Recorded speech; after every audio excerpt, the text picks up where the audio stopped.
Normally you think, why do I grow peonies? I grow peonies mainly for the flower.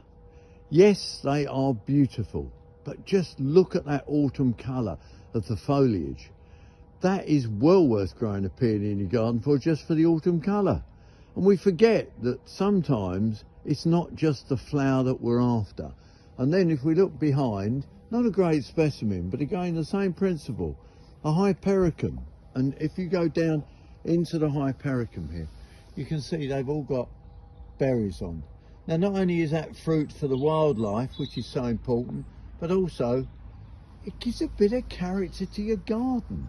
And in fact, you'll find hypericums come with different coloured berries and different varieties. So look out for different hypericums and don't ignore plants that flower, that give you great foliage colour.